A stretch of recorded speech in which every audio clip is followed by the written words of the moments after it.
toutes et à toutes, ici Chico pour ce troisième match barrage pour cette semaine 11 de la PTS saison 3. Cette fois-ci c'est contre Cédric 4560, hein, l'organisateur de la PTS. Hein. Donc ça draft, et c'est Canard d'Olivier. Canard d'Olivier, lol. Canard d'Olivier. Donc sa draft se compose de Tokoreko, Pokémon disposant d'un bon double type offensif et plutôt sympathique défensivement, qui dispose quand même d'une excellente vitesse, hein, 130, c'est pas dégueu. Donc Sacha Nobi, oui, enfin Amphinobi de Sacha quoi, qui de la même manière que Conslodi est quand même une grosse menace, hein, sauf que là c'est Tokoreko, c'est pas Tocopillon à côté. Parce que oui, Tocopillon c'est Ambipom hein, qui l'a maintenant. Donc encore heureux. Ça va être un peu moins cher. Donc Ossature d'Alola. Oui, on peut dire que I7 s'est fait plaisir. Donc parce que oui, Tokoreko plus son contre principal. C'est pas dégueu. Donc Ossature d'Alola, hein. Pokémon Spectre Feu avec Paratonnerre. En plus qui dispose de du petit club, hein, qui peut bloquer un peu Thunder Rust, par exemple, pour moi. Trioxydre, hein, Pokémon Dragon et Ténèbres, qui a le mérite d'avoir un bon move pool, hein. Je l'utilise pour le PTS contre CRL, et franchement, il a quand même un putain de move pool, il est bon en physique, en offensive physique comme en offensive SP, il a un bon bulk, sauf pour les attaques de type feu, ça. Donphan, excellent spinner, hein, disposant d'une bonne def physique, le tout en ayant accès à fermeté, qui a un excellent talent. Junko, qui est un petit peu sa star. Voilà, Junko, c'est un BG, t'as vu. Il est très rapide, il fait super mal avec une Life Form ou Choice Spec. Il a aussi accès à des lestages. Diancie, qui est un bon poseur de rock en soi, vu même s'il est de type roche effet, donc forcément il aura un peu mal à encaisser les attaques de type acier, mais bon, franchement, même les attaques de type acier, de coverage, vraiment PC acier, il va les tenir quand même, vu qu'il a un excellent bulk. Surtout que depuis qu'il a l'attaque, comment elle s'appelle, surtout depuis le up de son attaque signature, Orage Adamantin, qui booste de vachement plus la défense. Ça passe de plus 1 en def à plus 1 en def. Dracofeu, qui est plutôt sympa. Cryogonal, donc comment il s'appelle c'est Exagel, donc qui est un spinner secondaire plutôt sympathique, hein, de type glace, qui a une vitesse relativement sympathique, qui a la possibilité qui a une DSP plutôt cool, avec en plus une lévitation, ce qui est plutôt sympa, hein, ça permet de tenir pas mal de menaces chiantes. Ça empêche un petit peu les spams de séisme, hein, déjà, sur cette prix. Gros Talmorph normal, hein, pas d'Alola, bien sûr. Tout simplement parce que c'est vrai qu'avec la Sauveste, ceux qui suivent la CPF et les combats de Gallius savent à quel point Gros Talmorph, même à Sauveste, dispose quand même d'un excellent bulk. Même si c'est pas la forme Alola. Il a les mêmes stats, de toute façon. Mais bon... Le double type énorme, moi. Et Sylvalier Ténèbres, qui est plutôt sympathique quand même, hein. C'est un Sylvalier, c'est tout sympa.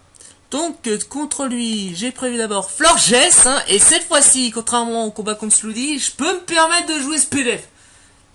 Et c'est assez énorme, vu qu'il gère très bien H-Greg, et Trioxydre en soi. Bon, là, je suis plus sûr un petit peu... En fait, je suis plus trop sûr de ça de l'investissement. Mais il me semble que ça empêche Florges de se faire 2 HKO par hydro... Là, je regarde. Ça empêche, oui. En fait, ça permet de... L'investissement en défense permet de tenir 2 rapaces de Tokoreko full attack sans avoir besoin, sans Life Orb ou autre. Ça tient 2 rapaces. C'est ça de prix, hein. Et puis dans le pire des cas, ça peut permettre de tenir certaines menaces. Ça peut par exemple tenir un peu plus, genre un Dracofeu ça. Donc je joue pouvoir lunaire, puissance Cacheroche qui a 2 cibles particulières, c'est-à-dire Ossature d'Alola et Dracofeu, on sait jamais. Ça permet au moins d'empêcher un nid placement trop facile. Et l'investissement, enfin, glade soin pour soigner les statues et synthèse pour soigner. D'ailleurs, l'investissement est fait pour dépasser un ossature d'Alola rigide full vitesse. Ensuite, Crapustule, hein, investissement exactement la même chose, hein, pour dépasser hein, le ossature d'Alola full vitesse, rigide. Donc avec ébullition qui permet de toucher pas mal de menaces. Ça permet de toucher Diancie, même si on a séisme. Enfin, c'est un bon stab, et puis franchement, ça permet de faire de bons dégâts à Donphan, qui a une moins bonne attaque physique, une moins bonne DSP qu'une de def physique. Ça permet de brûler en soi, enfin. Séisme qui, enfin, de toute façon, en plus j'ai la reine d'Aubéry, ça, donc, enfin, la reine d'Aubéry, c'est majoritairement pour Neuherbe de Tokoreko. Éventuellement, un Neuherbe de H-Greg, dans le besoin. Je suis même pas sûr qu'il ait été joué ça, mais bon, si jamais. Un coup de Sceptile, je suis pas sûr, mais bon, on sait jamais, ça, pour Sceptile, ça peut aider. si jamais il joue physique avec Keyblade, on sait jamais. Parce que sinon, s'il est joué SP, j'ai Florges, mais bon. Alors, je traque au feu, au cas où il a envie de le... Enfin, je pense que je tiens d'ailleurs un sort. Alors, c'est vrai que c'est assez spécial, parce que bon, d'ailleurs, Ébullition, c'est un peu l'attaque qui fait le plus de mal. C'est vrai qu'un drac au feu, Solar Power avec genre... c'est vrai qu'il serait capable de le jouer, mais genre... Dracofeu Zenith Z avec Solar Power, c'est vrai que ça peut faire des gros dégâts, mais bon, j'ai toujours Florges, quoi. Donc, c'est pas comme ça. Mais bon, au cas où, enfin, c'est vrai qu'il pourrait jouer une version... Enfin, ouais, s'il le jouait, il pourrait peut-être jouer une version, genre, sans objet, avec acrobatie, lance-lame, tout ça, comme en nu, quoi. Sabotage qui permet de déjà retirer l'objet de certains pokés, quoi. Ça permet de retirer un Scarf Dragon, ça permet d'enlever, de faire des bons dégâts cryogonales, parce que sinon ça touche pas. Ça permet de retirer la masse os de Ossature d'Alola, retirer de la boule noire de Gros mort. C'est sympa, les PDR, pour poser les PDR, bien sûr. Ensuite, tu as un Black Assauvest, qui est assez similaire en fait, parce que franchement, Kyurem Assauvest, bah disons que c'est le truc à le mérite de tenir vachement bien. Enfin, ça pourrait avoir un check plutôt sympa à H-Greg. Donc rigide, full vitesse ça, parce que ça permet de dépasser à ce que... Bah, c'est vrai que la drape de Celt est relativement entre deux... Enfin, en fait, on passe de Drac au feu, tout ça, qui a 100 de stats en vitesse, enfin, Hydreigon, que je dépasse pas, à, il me semble, Cryogonal... Enfin, je passe de Hydreigon à Cryogonal défensif, en fait. D'ailleurs, l'investissement permet de dépasser Cryogonal défensif, parce qu'il n'y a rien de plus, hein. Là, je peux pas dépasser grand-chose de plus, hein, parce que franchement... Tokoreko, je suis plus lent. H-Greg, je suis plus lent. Ça, plus rapide, plus lent, plus rapide. Et puis franchement de large. Hein. Junko, je suis plus lent. Diancie, ouais. En gros, franchement, ça m'arrange parce que ça permet de mettre 164 en PV qui permet de tenir mieux les coups éventuels d'offensives spéciaux. Comme par exemple, bah, Junko, ça tient Junko, c'est bien. Je peux faire tête de fer. Enfin, tête de fer, d'ailleurs, c'est généralement pour Diancie, hein, ça lui met de sa règle quand même, parce que franchement, 482 de bastat en attaque, ça fait quand même de gros dégâts sur un x4, même s'il faut le full left. Et puis je tiens un Moonblast sans problème, faut pas déconner. Alors, Fusion Ball, ça permet de toucher, d'avoir un bon coverage neutre, ça touche H-Greg, et ça fait des dégâts, enfin, surtout qu'en plus, il a Tokoreko, donc, c'est vrai que, franchement, Fusion Bolt, sous champ électrifié, en plus, ça fait de bons dégâts, quoi. Enfin, en gros, en plus, Ossature d'Alola, il va rien à foutre, hein, parce qu'il a Terra Voltage, donc il s'en fout de paratonnerre. Ice Beam, donc oui, parce que ça fait pour ça permet de toucher Junko, ça permet de toucher Donphan, il s'en fout de la fermeté. Ça permet de faire des dégâts, enfin. Et Tailory Force, d'ailleurs, ça permet de toucher Tokoreko super efficacement. Ça touche efficacement au Ossature d'Alola, ça permet de faire de bons dégâts en soi. Enfin, d'ailleurs, Ice Beam, aussi pour Hydreigon. D'ailleurs, je pense tenir un coup à full vif, pas de la version, enfin, non specs non plus. Donc cryogonal, ça peut... Enfin, bon, je touche un peu cryogonal, mais bon, enfin, j'ai les gros stabs, quoi. Draco... Ouais, enfin, c'est surtout pour Rotan... Ouais, Rotan Morve aussi, enfin... Draco Feu, de toute façon, je suis un vol, donc franchement, ça permet... Donc ensuite... Donc Fulguris, hein. D'ailleurs au début j'avais prévu de le jouer, enfin de jouer Togedemaru en mode sub-toxique, mais bon je vais pas essayer Togedemaru à chaque fois non plus. Donc avec Vol Z, avec la Flamium Z, hein, qui permet de lure relativement bien au Satyr d'Alola, qui va généralement venir sur sa gueule. Vu que de base Thunderous, enfin vu que à moins qu'il ait sabotage et tout... Enfin c'est vrai que c'est spécial parce que... Si je joue sabotage, il y a, enfin après, il y aura genre pas mal de pokés qui vont pas forcément bien le gérer. Par exemple, bah disons que ça me fait un gros... Bah déjà, en plus, je joue sans stab électrique, hein, d'ailleurs. Parce que franchement, le stab électrique ne sert absolument à rien contre lui, quoi. Quand on y pense, hein, mais bon. Enfin, Fly Z permet de faire des gros dégâts, parce que déjà, si j'ai sabotage, ça va pas faire...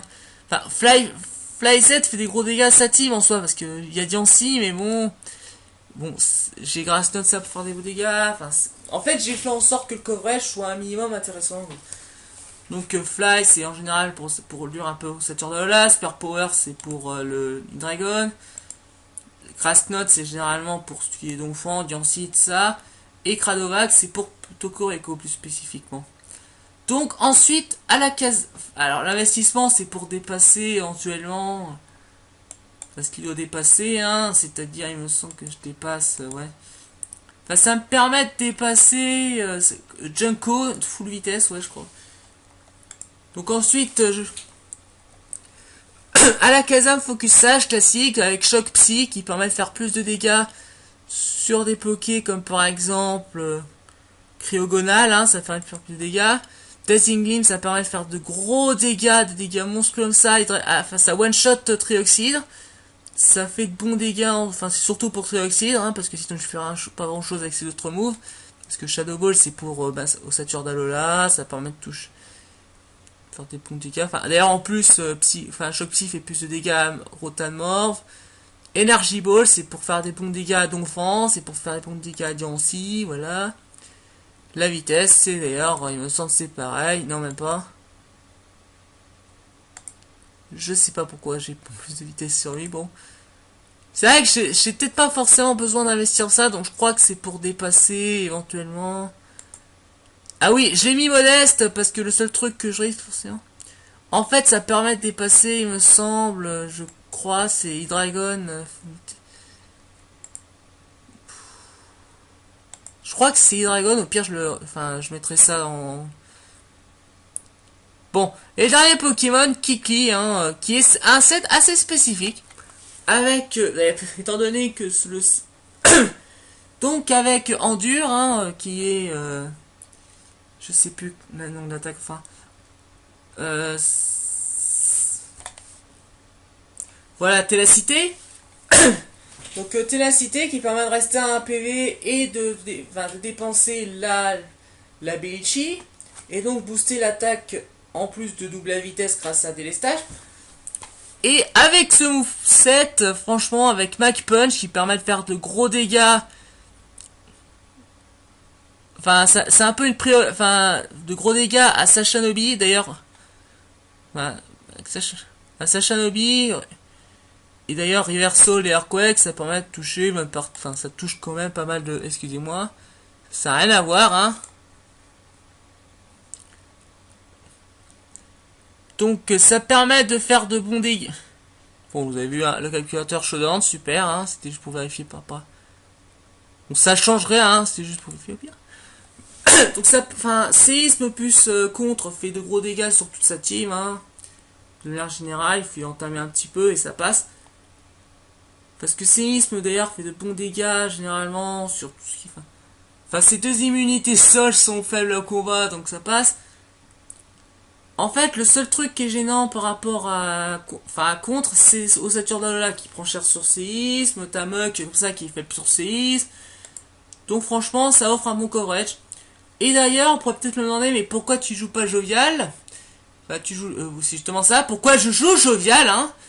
En fait, je joue nature joviale parce que ça me permet de dépasser un H-Greg Scarf, qui est très utilisé hein, par Ced, hein. Parce que si je joue pas, parce que si jamais je le place et que je jouerai rigide, un Sachanobi Scarf pourrait me dépasser, me faire Water Shuriken et me tuer directement. Donc c'est mieux de le dépasser. Et lui mettre un Mac Punch, hein. Il faut entamer un petit peu, ça le tue, faut pas déconner. Donc, place au match.